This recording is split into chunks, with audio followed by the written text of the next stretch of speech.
Peter, Paul, and Perry's Peter, Paul, and Mary's song. Sorry about that. For tonight, this is Progressive Radio and TV, and our show tonight is Pamela White, candidate for Clackamas County Clerk, and we have her right here, and she was rocking out to that song. I was. That's very good.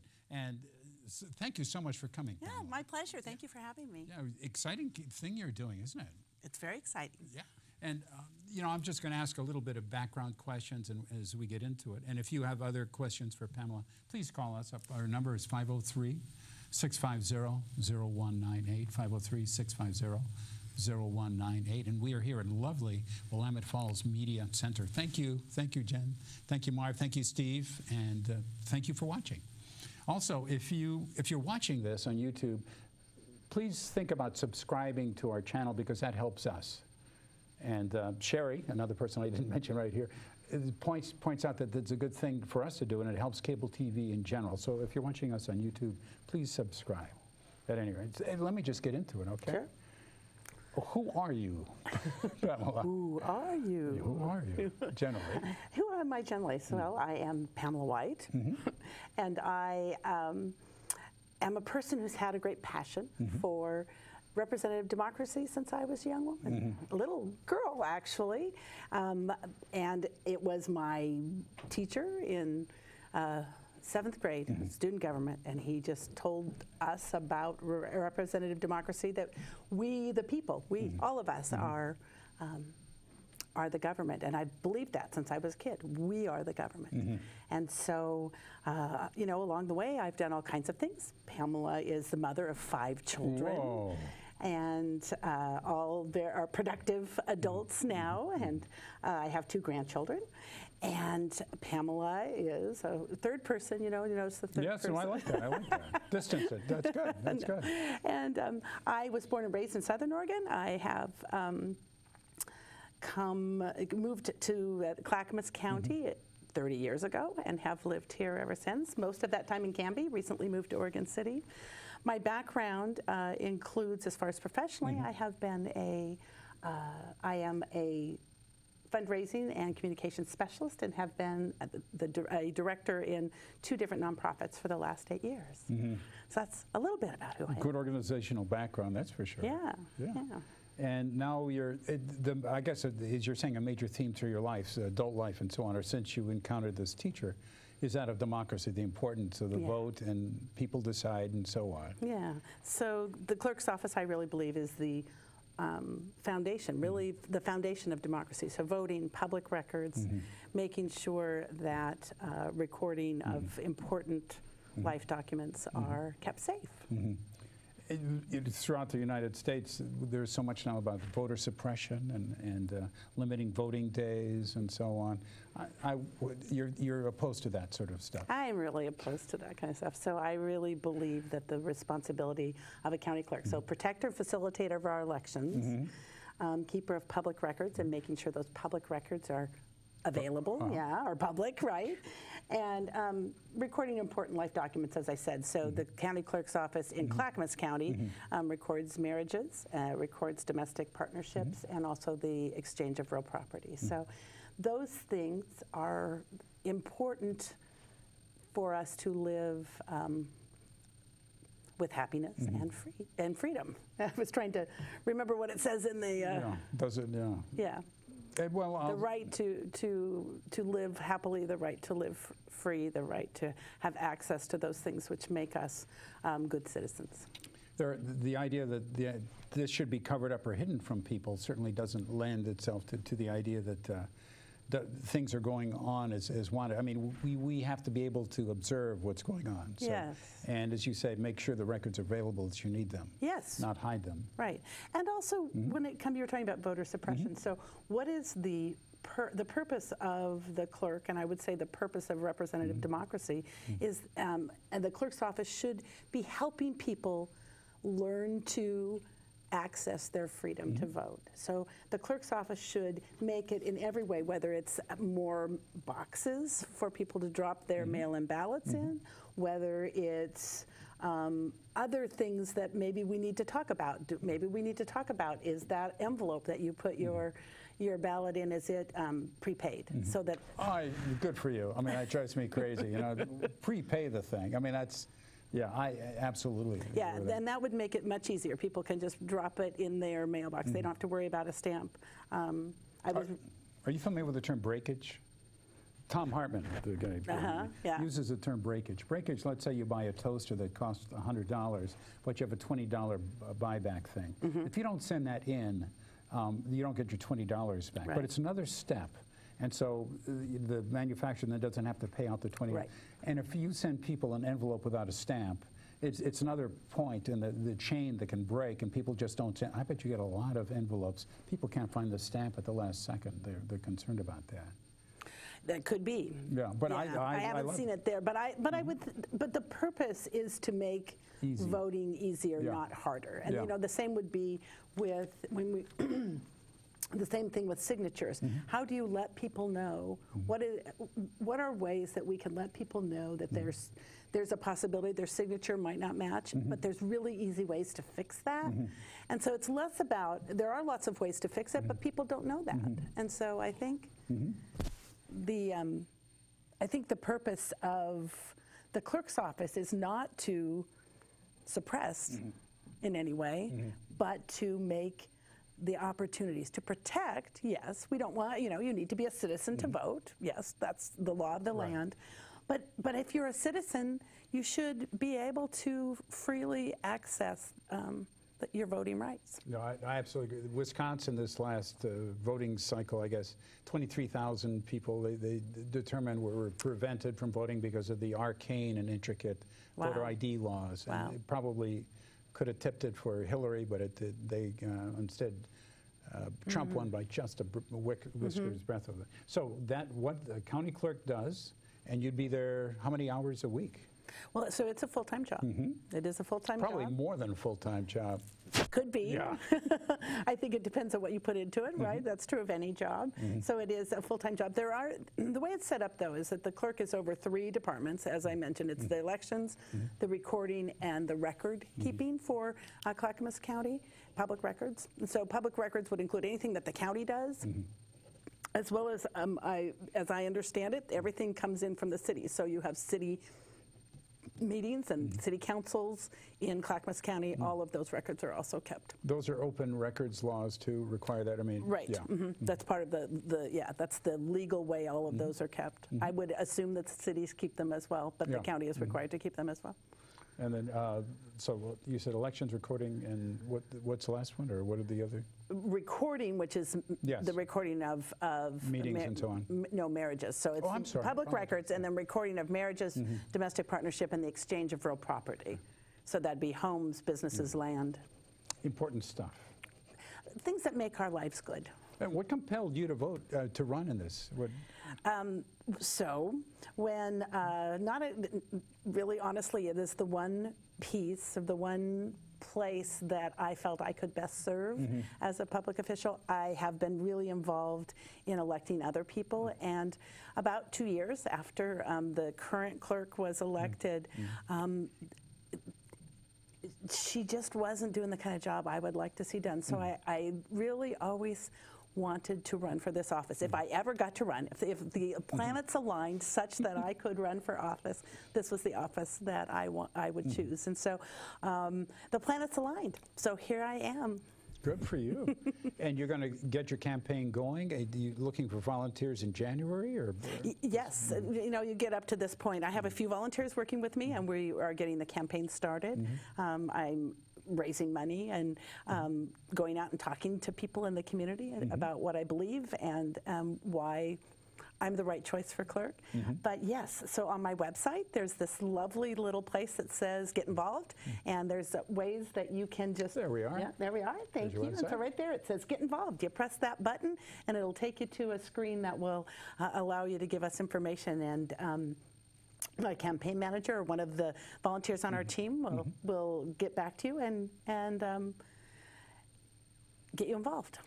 The last couple of years, there were some things in the newspaper about the current county clerk. Couple things. Between 9 and 12, actually. Were they? I mean, but some of them were. Anyway, concerning. Yes. How are you going to avoid that those kinds of behaviors? Well, I think there are three really important things. I think there appears to be, to me, this a lack of integrity and within. I don't know if it's a lack of integrity. I will serve with integrity, which means I am going to be very open about what goes on in the clerk's office. I think that you have to believe that you're doing the right thing, and you have to understand the way that the office works. You need to understand the elections process. You need to understand what the responsibilities are. You need to remember that. You serve the people. And so I really believe that both, there's several things that don't happen in that office that I think I would really like to see change. One of them is, I'm not going to say I'll never make mistakes, but what I will do is I will take responsibility from the buck stops here, and oftentimes, when, you know what, it's a big office, lots of things happen there. Yeah. Lots of things happen there. Mistakes happen. The question is, how do you avoid the mistake next time? So you get together with your staff and you say, okay, what happened? Let's find a way to avoid that in the future. And you create an environment where people want to do their best. And that would be the thing that I don't think happens now. And so I'd like to make that happen. You certainly seem energetic, motivating, pleasant, you know, and the heart's in the right place, and background and all that. But yeah. Well, thank you. And then additionally, I think so the way the clerk's office is set up is it's set up with 3 departments. I have some inside knowledge that tells me that those 3 departments don't get an opportunity to work together. They don't get to advise the clerk. And I would like to set up my way of leading would be to lead through service and lead by by bringing people together and allowing everyone to participate in how the departments go forward. And I would create a leadership team within that environment and make sure that they have all the tools they need to bring their staff up to their best selves. Yeah, I'm sure that there's a lot of similar behaviors across the different sections, and they could clearly benefit from talking with each other and you would think so, rowing in the boat all in the same direction and so on, rather than going up and being a team rather than these kind of just isolated little pods, isolated pods. Yes, which is like I said, I've talked to some people, and that's apparently the way it works now. Clearly. That's not the kind of thing that I could just ask the incumbent. Yes. So. Well, I'm glad we have elections then. But your professional background, how does that help with your getting this office or functioning effectively in that office? Sure. Well, I am a fundraising and communications professional, and I have literally done thousands of events that require lots of little logistical pieces be put together. I kind of see it like a jigsaw puzzle. So when I look at something that needs to be done, all the pieces need to fit together so that at the end, the puzzle looks beautiful. Nobody sees what happened. Yeah. all the hard work, or even the frustration, or even the holding your breath and hope that nothing goes wrong. Yeah. That's the part that doesn't show when the puzzle's all done. And so that's in the clerk's office. There are so many moving parts, and I think that I love systems. In fact, I call myself a systems nerd, and so I love systems, and I think putting systems in place where your employees have the opportunity to help create and make sure those systems work. And then, of course, there would be best practices. So whether it's record keeping or elections, or recording, there's going to be best practices throughout the state and how the clerk's office works. And looking at those, seeing how they apply to what's going on. One of the things I would do is an audit, and that just comes back to, I have a small department in both of the places that I've worked before, and bringing the staff together, figuring out what we need to do to be our best selves. And that's the thing that I always think about in management, the management I do now as a Director of Development and Communications. And I have been doing that for 8 years, and creating communications, creating logistical smoothness for all of the different events that, not just events, but the way the department moves forward. Yeah, I love to-do lists. I love feedback systems, and I'm sure that you employ a lot of that stuff just to make sure things are done right. Right. And welcome out, feedback from other folks and so on too. You don't strike me as being terribly defensive. Oh, I can be, but I think we all can be terribly defensive. I can be, yeah. But I would have to say that when you're looking at leading as a servant, and the concept of servant leadership, when you're looking at doing helping people be their best, and that's your first goal, then they can turn around and look to bring their best to the table. So, pardon me. And I really think that a great deal of what happens in any organization, what happens in the clerk's office, that'll have a lot to do with the employee's opportunity to bring their best. Additionally, I think that as a public servant, a servant to the citizens of the county, we need to have their input brought in. And I love thinking outside of the box and talking about things outside the box. You may not be able to make them happen, but lots of voices that help us figure things out. There's lots of things that we've heard. I've heard that there aren't enough boxes, for example, in the communities. So why is that? What does that do? What do we how do we change that? And is it from one person or 5 people, or is it really truly something that needs to be changed? The other thing, I was at a meeting recently where somebody said, the box should be at the library, and I said, why? And they said, well, because it's the center of town now. It's the way people come in and out of here all the time. And I'll be honest with you, I don't exactly know where the boxes are in Oregon City. I haven't, or I know where they are in Canby because I recently moved from there. But those are things you can go right on the website of the clerk's office and get that information. But I don't know how they've gotten there in the first place. And that's something that I'd find out. Why are they where they're at? And what does the community think? Where are they going to that it will make it easier for them to access voting? That's a terrific thing, sure. Makes sense to me. So that's just one thing that you could do.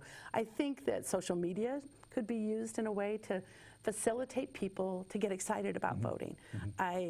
Certainly everything that's happened in the last year have gotten people really concerned. But it's that next level. You're concerned, are you really going to make a point to vote? And if you are incapacitated in some way, or you work in Portland and you're going to, where are those things that help make it easier for you to vote or to get a public record? There's another possibility is that why are more public records not accessible online? What does that look like? How could we do that so that if I need something, and it's easy to secure websites in this day and age, how do you do that so that the community feels like the clerk's office and that voting and public records are their organization? It's about the public. The clerk's office is their home. And as easy as possible, as accommodating as possible. As accommodating as possible. Not, not to be abused, but to facilitate, to empower. Makes sense to me. The excess of caution, attorneys say, just go above and beyond the basic minimums. You make sure and you making those records and other services available to the people of Oregon, Clackamas County certainly. Well, not just available, but I think there's a step farther where you say, did you know this is available? And neat ideas, Yeah, and so one of the things that I have kind of this little dream about is, in January we have the voter motor law will now include pre-registering 16-year-olds. What do you think about that? I think it's amazing, and because again we're saying to 16-year-olds, you get to drive, and it's coming up. You get to vote, and so it's your next opportunity to be an adult. And I think there's great opportunity there to start educating young adults about not just their rights, but also the fact that they are the government and that they help make a difference. So I kind of have this little dream. We'll see if it's possible once I evaluate the workload, but I would really like to create maybe some curriculum online that teachers could use. I would like to make myself available to go in and talk with young adults about just basic civics and say, hey, come have a tour, but really communicate in a way, again, use social media to reach young adults. Lots of ways to engage the community. I think there are about 20 states now that require of high school students passing the civics test on immigration. And I just think that is such a neat idea. Wow, I hadn't heard that. Yeah, it was New York Times had that. But I mean, what a terrific idea. But I mean, your thing too, you're right, enthuse them early, get them in the habit of voting. I want everyone to vote, everyone legal to vote. I mean, just Me too. Do it. And, and even if I don't agree with them, I want them to vote. No. And in your position too, you have to be absolutely apolitical, at least, Well, I think it's the opportunity to say I have my own personal beliefs, but they shouldn't affect the way I run my office. And so every person should have their strong beliefs. Every person should vote their conscience, and I believe that so intensely. But what I believe shouldn't affect what I do as a job, and I think a good example of that is, as I understand it, so I have not personally had the experience of not having my marriage license signed, but in recent years, the current clerk has changed, and she, as I understand it, stamps marriage license now to avoid having to sign same-sex marriage licenses, and I find that offensive. I think that whether or not I agree with something, if it is legal and the law and it's part of my job, then I need to do it. And so I feel very strongly that I can look someone in the eye who doesn't believe the same things I do and say, I will absolutely support your right to vote your conscience and try to facilitate that at every opportunity. Especially at a happy moment, like couples getting together and declaring permanency. That should be a time of celebration. It should be a time of celebration. And honestly, statistically, when you have committed couples raising kids and creating civic and society, it's better for the society. I should, we were just talking earlier, Kim Davis was of Tennessee. Yes. She was the one who refused to put her name on the certificate of marriage, and so she was imprisoned and jailed for a while. She was jailed. And now she's going to run again. And she's also recently been in Romania and trying to have them prevent explicitly same-sex people from getting together. I think that the laws itself in Romania don't permit it, but she wants to go the extra 10 miles and say, no, cannot do that sort of stuff. Which is interesting. Again, I think she has a right to go and do what, express her beliefs, but she may not take it to her job. I don't think anyone should. If the law says same-sex marriage is legal, then they should be afforded. And that being said, like you said, it's a happy moment. I will be excited to have both my signature on a young, old, whoever, on a couple's license, marriage license, regardless of who they are. And also, I think it would be really fun. I understand the county clerk is allowed to marry people, so I think that would just be so fun. And I will celebrate that. I will do that. That will be a fun opportunity. Yeah, good for you, celebrating that. Yeah. And, okay. Some talk about voter fraud around the country. Sometimes, yeah, a lot. I mean, it drives me crazy. And Tom Hartman, I mean, just crazy. We're worried about the Russians. Probably voter suppression is a much greater problem than anything else. Voter fraud, in-person voter fraud, does that take place? Well, in preparation to talk to you tonight, I had a little looked up, and according to the Government Accountability Office, which came to being in 2000 under George W. Since that time, 2,068 cases have been found. 120 of those cases were charged and only 86 of them were convicted. So, do you know how many millions of people, voters, there were since then? Yeah. Something. Right? Well, and this has been in that since 2000, so in 17 years. Yeah, that's all they've found. There's no incentive to do it because you go to prison or deported, whatever, if people think about it. Although we haven't really prosecuted too much. I guess recently a couple of Republican, one woman I guess filled out the form twice here and voted, went back over it. Was that for Trump? I'm not sure. It was for a Republican candidate. I didn't hear that. Oh yeah, that was there.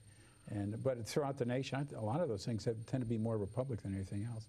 But, well, I haven't heard that one way or the other, but it's.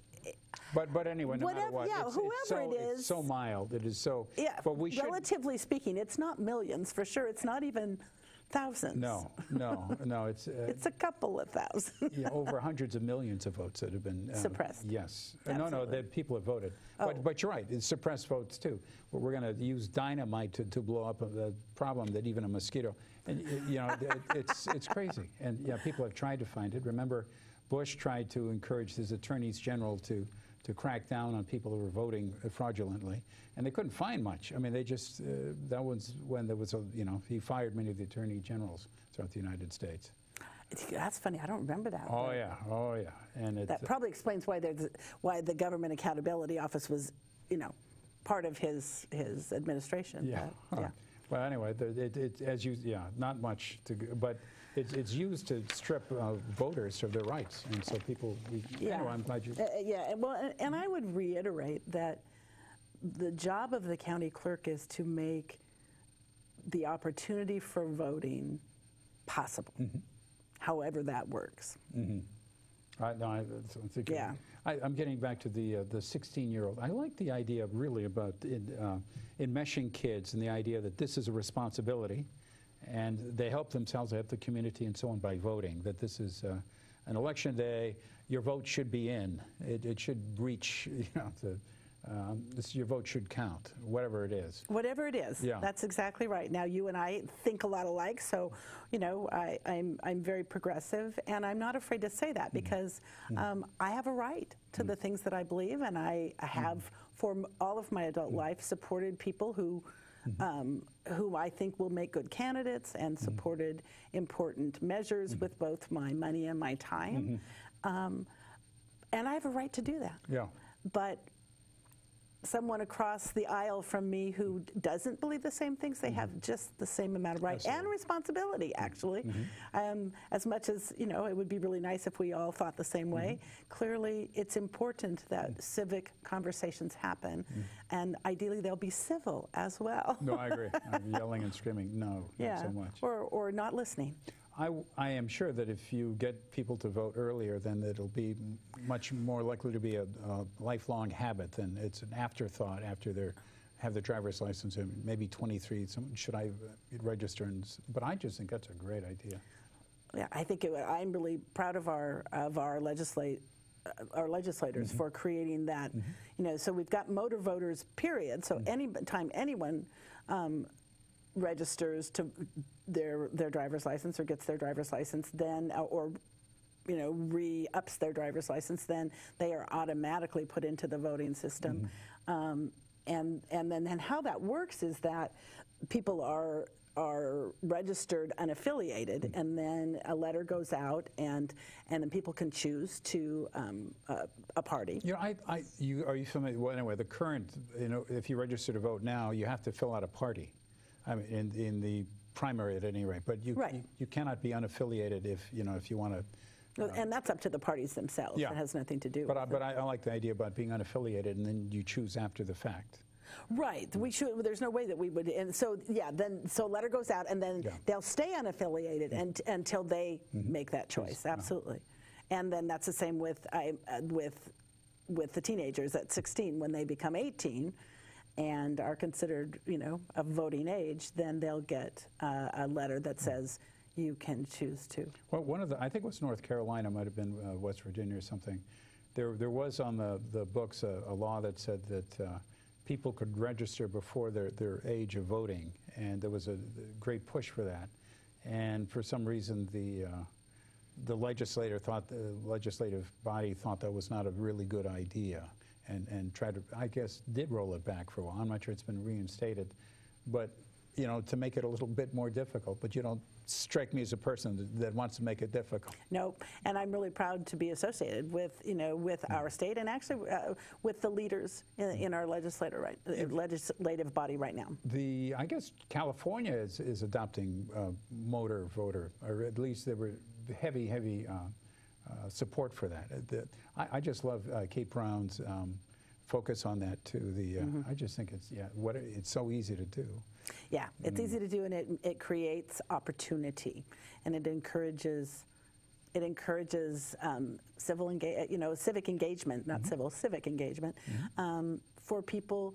And like I said, this teacher who looked us all in the eye and said, "We the people are the government." Yeah, and then for the next 3 years, actually had us, you know, learn Robert's Rules of Orders, and we had meetings once a week that were, you know, run like a city council meeting, so to speak, and we did projects that we had to, you know, vote on things, and so he showed us democracy in this little, you know, micro way that just created in me a real passion for full encouragement and support, and pointing out the importance and necessity of that sort of stuff. And relating it to our lives in general, not just, you know, this is how you do it, but this is how it relates to how it happens in Washington, how it happens at the, you know, in Salem.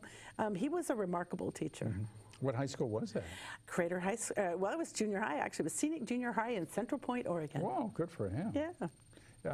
Yeah, you know, I listen to podcasts like crazy. One of the ones I listened to was Tom Hartman, and Tom Hartman used to well, he's back to living here now. So he lives in the Portland area? Yep, he moved back about a month and a half ago, so I think that's just great. But he makes a point, too, that, you know, the democracy, the vote is a beating heart of democracy. He's concerned about privatizing it, for instance, with the software that is privately paid for, controlled, and we can't see because of what privacy. I'm sure that well, anyway, across the nation. Well, and I think so. I've really appreciated that Ron Wyden has made a big deal about the idea. One of the things about mail-in voting that's really valuable is there is a paper backup. Trail, yeah. And and you can go. I just recently, in the little election that we had in November, there wasn't very many precincts in Clackamas County that voted, but it's really amazing, and I would really encourage any Clackamas County citizen to go on election night and watch how the votes are counted. It's remarkable. It's it's careful. It's really honors people's way, you know, people's vote. And where do they count it?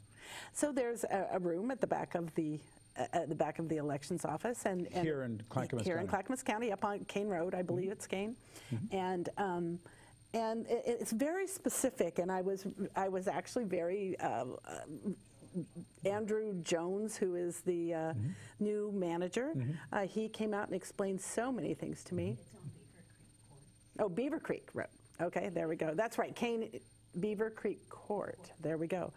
It's right next to the other county offices, which is so you go around the corner right there, and you can go and you can sign in, and they expect to have people observe, and it's very, very specific. So they bring in the envelopes, and they run it through a machine that scans the signature. Then the signature is scanned in a computer, and they bring it up, and human beings look at those and compare those. The machine sometimes catches, and it's put into a separate pile, and then they count it by 150, and then they count that 150 envelopes, 150 the secrecy envelopes. Well, the secrecy envelopes they're not so concerned about, but they count those envelopes, and then they count the ballots, and they do it over and over again as it goes through each process. It goes through the process of being opened, and it goes through the process then of being opened again. And something that you all may not know, I sure didn't. I don't. Little hole in the envelope. Yes. I've always thought, why is there a hole in that envelope? And the reason is once they pull those ballots out and they've counted 150, then they take those envelopes, they stack them like this, and they put them up and make sure that they can see through that hole so that they know they didn't leave any ballots behind. Oh, good. And then the envelopes and the envelopes are kept, and for I don't know how long. I'll be honest with you, I don't know how long that is, but I had never taken the time to go and do that, and I encourage all county citizens to consider on some election or another to go and watch how that's done. If you get to be the clerk, perhaps you could have it on television. I will have it on television. Yeah. I'll host a party, don't I? Yes, you will. Celebration of the Great American Experiment. Great American Experiment, that's right. Oh my gosh. A nice thing that people are concerned that if you're going to be a Republican or Democrat, people can look at your ballot and then throw it out and keep it and so on too. In your system, that's impossible, what you're describing. And this is a best practice system as I understand it. I've spoken to a couple of other county clerks in Oregon, and they do a similar system. And so that system is run by the manager and there are managers in each department that we talked about earlier. And so the manager of the elections is there along with several staff people who are full-time, and then as many people as are needed to help with that. And so they hire temporary people. It was fun to watch those people interact. They clearly had been working together for a long time, and they were very careful, and you could tell that it was something that really mattered to them. I only saw the clerk a couple of times come in and out, but she did come out now and then. And but the real work is done by the employees, and so and in just talking to them, they seemed the manager really knew his stuff, really wanted to share with. I happened to be the only one there that night, but I know lots of people are. Have been there in the past. I have to go. I've never done that. Yeah. It's so fun. So I'm nerdy. I'm so nerdy that when we got to the process, so each window, confession time. So each window, this is where they come. The processes have 3 separate big windows. So here they're taking them in. Over here they're starting to process them, and then the very last one, there's just a few people in the last room who who have been trained. I understand. So every level at which they're handling ballots has a training program through the Secretary of State's office, and all of them have been trained. And then you bring them. Then in the very last, they're checking to make sure that what the ballots say, and it's scanning them, and then they're checked. And as they scan through, and I thought, that's it. I actually got like shivery. Those votes are being counted. Those votes are making a difference in whatever way. We are, as a people, having the opportunity to express and state to the world what's important to us. And I just feel like we have a remarkable form of government, and the clerk's office is the opportunity and the foundation to make sure that our form of government continues. In the last election, I think that one of the things that unfortunately tipped it the way it went, and was people, I think, they thought for sure Hillary was going to win, so they stayed home. But a lot of people think my vote doesn't make a difference. Yeah. And that's too bad. I mean, whatever. I will point out that Hillary won the popular vote. Yes, yeah. So we need to keep that in mind. No, I know. Yeah. I agree with you, 3 million. I absolutely agree. But people do feel from time to time that their vote doesn't make a difference. Yeah, I think that people feel that way a lot. And I think there are some solutions for that. Well, for one thing is for us to remember that when we put our votes together, when we create energy together, then our vote makes a difference. I think it's also important, I think we need to have as a country the conversation about whether Electoral College is still working for us. Oh, yes. And so I think that's a really important conversation for us to have. And again, it's going to be, but it has to be a civil conversation. There are going to be people who don't agree, and we're having a hard time right now as a country. Yes. In really talking to each other. And I think that one of the things I would like to do as clerk is create those kind of conversations where we could listen to each other, And I think. Also, you're thinking social media as well. Yep, social certain media. issues, yeah, that are... Well, or even just information, you know, engagement where people can actually see what's going on. And that, of course, gives a little bit of opportunity to be more transparent. Let me just say who we are. We are Progressive Radio on TV, and we meet here the first Tuesday of the month, 8 to 9 p.m., and we have tonight Pamela White. There is our Willamette Falls Community Media Center, 1101 Jackson Street. I can't even say that. Jackson Street, Oregon City. And the number here is 503-650-0275. That's 503-650-0275. And if you have an idea for a show, if you want to learn more about shows, and I think they're going to start doing podcasts as well, other media, give them a call. Nicest folks around. Thanks, Marv. Thanks, Jen. Thanks, Sherry. Steve's back there, too. Other people. Thank you so much. And if you're watching this on YouTube, let me just repeat this as well. If you're watching this on YouTube, please subscribe. One of the little things, arrows there, subscribes, and that helps this cable show and helps other cable shows, too, if you do that. So we get credit for that. It's a good thing. Yeah. Yep. And then, okay. What are some of the funny stories you've heard since you've been running for, anything? Funny story? Perhaps people's vote not counting or people not getting to the vote on time or losing a pen. Any funny stories? Oh, I wish I did, because I love to tell stories, but nope, not so far. Oh, well. Not so far. In Hawaii? I can tell you some not so funny ones. You want to? Well, sure. One or two? Okay. One or two. So one of my concerns, of course, is that that we make sure that if you are recording the exchange of real property or a marriage license, that actually gets recorded and is safe. So, I mean, on one hand, this situation was good for the two couples that it happened to, but it's not good. And that's that I know two couples personally, young couples who went to get divorces, and they got there and their licenses had not been recorded. Now, there's a lot of reasons for that, of course.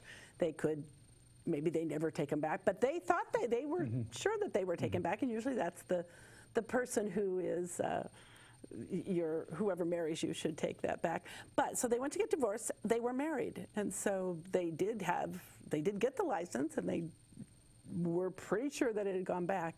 So that's the kind of thing you really don't want to happen. No. I mean, you know, it was in both of these circumstances, and probably why I heard about it is it made it easy for them to get a divorce because they didn't have to. Yes. But it could be a real problem under other circumstances. Yeah, financial and property and so on. Yeah. Yeah. Exactly. So that's not so funny. So it's not a funny story, but it's one that should be told. Yeah. In terms of first, record. The name of your office is, records, yes.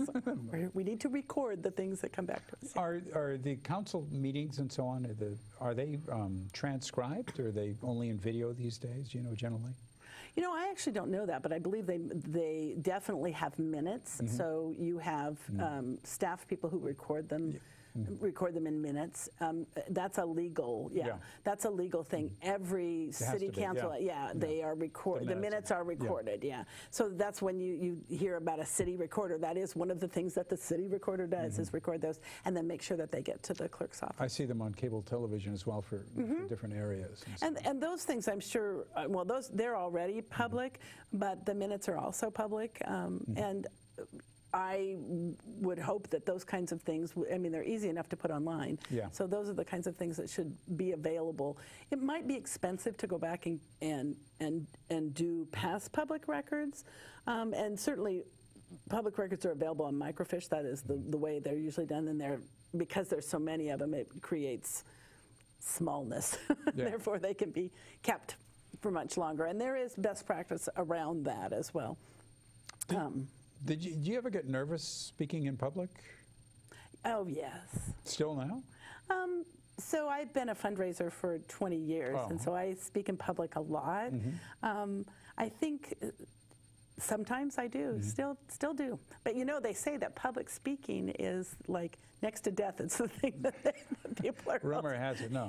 most serious. You were so good at public speaking and so on, yeah. Well, I really enjoy it. I really enjoy engaging people around things that are important. And you're doing a good cause, not selling tobacco or something like that. Right, exactly. Couldn't do that. I hope not, yeah. Well, even things I think, I tried to sell Mary Kay once, I'll tell on myself. I tried to sell Mary Kay a couple times, actually. I have a wonderful person that is still my friend, even though but I just couldn't convince people to wear makeup. It wasn't in me. I mean, I could convince them, but then I felt guilty. I tried selling knives for a while, and that didn't work out, so, no. So I love the fact that I can tell, that's why I love fundraising and communications for nonprofit, in which my whole career has been pretty much in nonprofit. I went to a presentation in Honolulu recently, and a group of nonprofits, the Hano group, sort of an umbrella group, the most inspirational people. I mean, and I'm sure working as you do for the public too, and with public interest areas in general, it sure is better than saying my stock has gone up or something like that. I mean, nonprofits, it's... Yeah, it is. It's really exciting to be able to help people engage with something that matters to them. And then, Tom Hartman keeps saying, as you do too, the government is us, we the people. Yeah. And it's not them, it's us, we the people. We the people, yeah. But it has been sort of vilified so much on right-wing media and so on. Well, and well, and yes, right-wing, but I think all of us. I think it's easy to be disengaged because it seems so far away. Maybe left-wing media too. Yeah, and left-wing, yeah. But it is easy to be disengaged and not see the fruits of your labor. Yes. Yeah, and that's when we have to remember that we can say, I mean, regardless of the fact that the things that are being said sometimes are awful, we can say we have the freedom in this country to disagree. We have with our president. Yeah. And say with so. Whatever president. Yes, that's exactly it. With the president, Bush, yes, Clinton. exactly. Let me just get one more call. If you have any questions or comments for Pamela, please call us. Number here is 503-650-0198. 503-650-0198. And give a call. Have input. Give suggestions. Have you had problems voting? What do you think about the voter? I just, 16? Is that what you're saying? Yeah. So motor voter, 16. 16. But it'll be a pre-registration, yeah. So. Yep. It doesn't take effect until you're 18. And even then you have to, I'm sure. Well, you'll be, you're eligible unaffiliated. So you can vote in the general election. You would not be able to vote in a primary without declaring. At this time, both parties still have closed primaries, which is a primary. I mean, the parties themselves in the states make that choice. They own it, don't they? Yeah. Yeah, it's their choice. Yeah. Own the franchise, as it were. Interesting. That's the way you look at it. But interesting, yeah. The different ways of voting in different, well, I guess communities as well. The ranked voting and all that interesting sorts of things coming up. But whatever it takes to get everyone to vote, I'm all for that sort of stuff. And in terms of the social media, then you'd put on the dates of anticipated voting limits and so on, when your ballot should be in, how to vote, and what the requirements are. Yeah. And I think you'd send something like send people emails or something like that if they got on the list to do that sort of stuff. Well, and there are legal things you have to follow. So if you're talking about the list of your signatures don't match. Is that what you're talking about? So there are legal ways that have to be followed, and as I understand it, the legality is that so your vote is pulled out, then within a certain period of time from the time of the election, then a letter goes out, and it's almost immediate. A letter goes out to let you know that you can come in, and then within, I believe it's 2 weeks, but don't quote me on that. Within 2 weeks, then.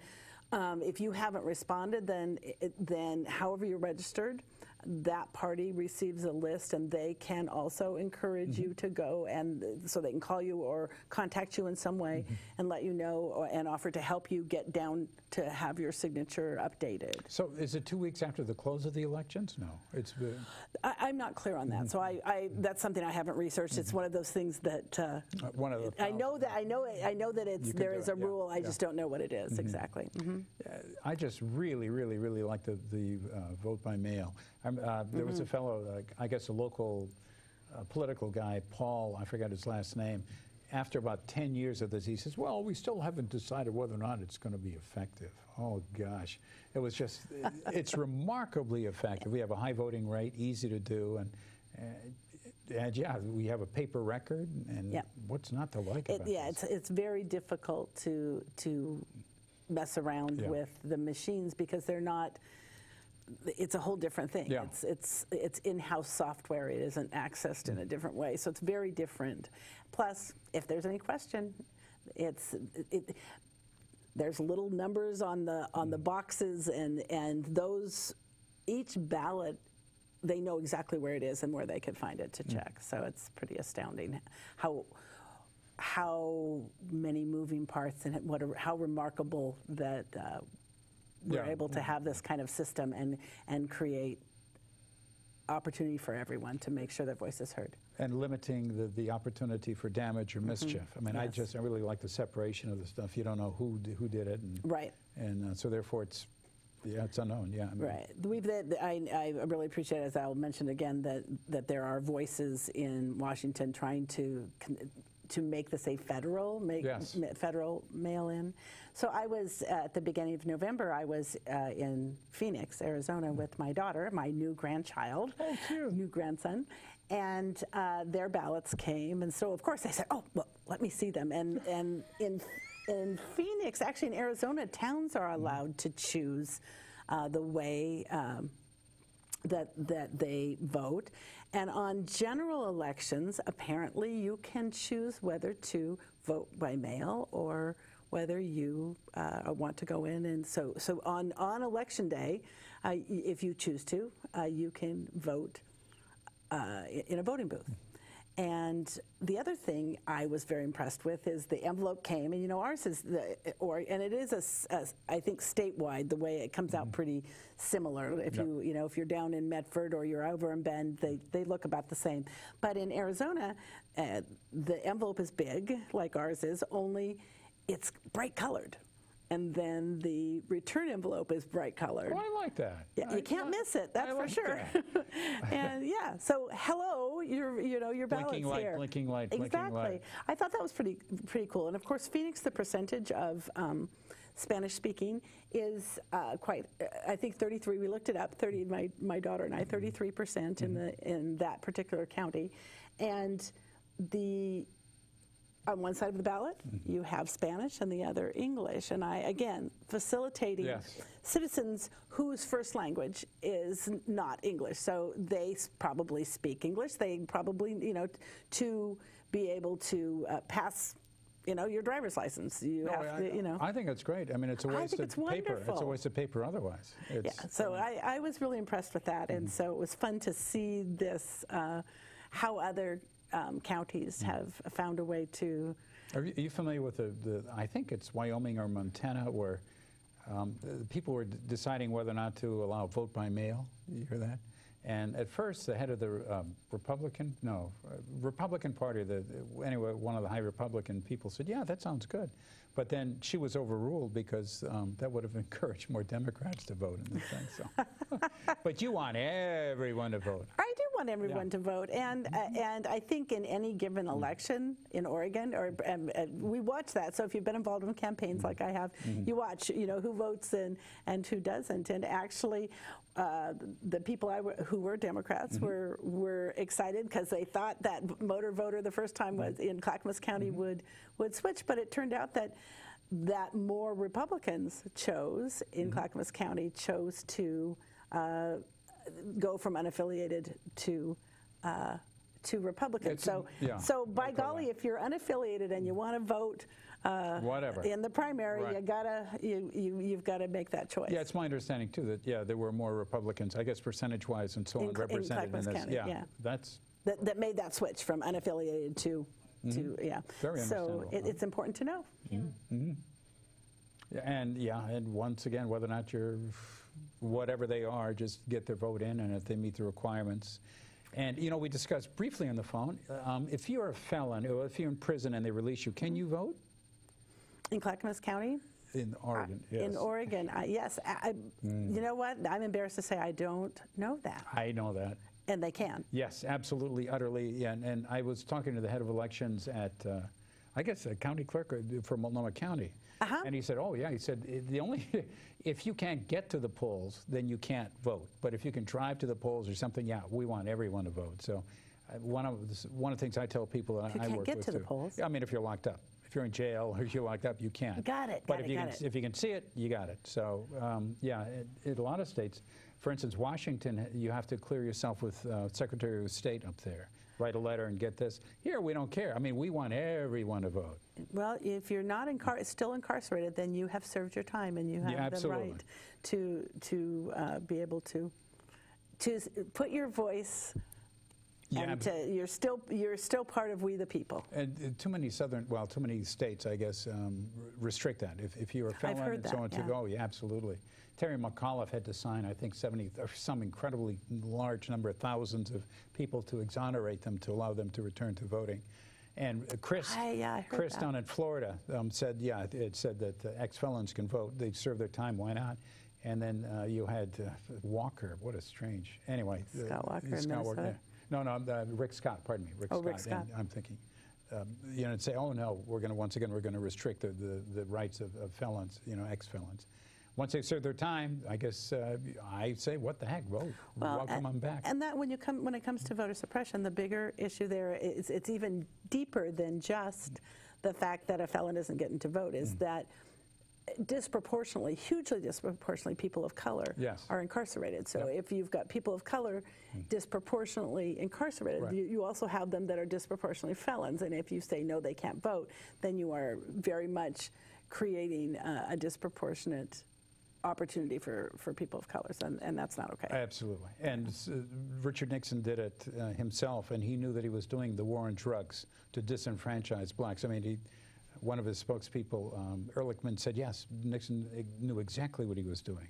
And since then, millions of people have been disenfranchised in this fashion. So tell us about your campaign committee. How can people get in touch with you? So my website is PamelaForClerk.com. You can also email me at Pamela, Pamela, at PamelaForClerk.com. You can go on the website, push that Get Involved button.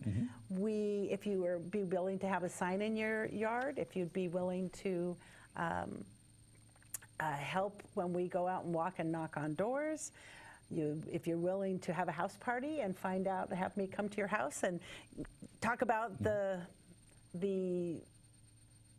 campaign and the clerk's office and introduce me to your neighbors, I would love that. And you know, it's really too bad, but you know what? Campaigns cost a lot of money, and so we'd love to have you push that donate button. It's right at the top too. So those are the ways that you can help, and I would really be pleased to answer any questions that people have, or to have a communication with anyone that would like to come to the website or email me. May I donate $40 to you? I would be pleased. We'll have to make sure I have an envelope, and we'll get, because we need your information. There's a legal information I need to have to make sure that I make sure that the rules are followed. That's important if you're going to be a clerk. Absolutely. No, even, you know, I'm used to do that sort of stuff. Thank you so much. I'm so honored. So now you can be my representative. That's right. I would be thrilled. Right. I'll get a sign, hopefully, in my front yard as well. Yep. We'll get your information and make that happen. I know where to find you. Yes, you do. Yes, you do. The first Monday of the Tuesday of every month here at the studio. That's right. But you know, elsewhere too.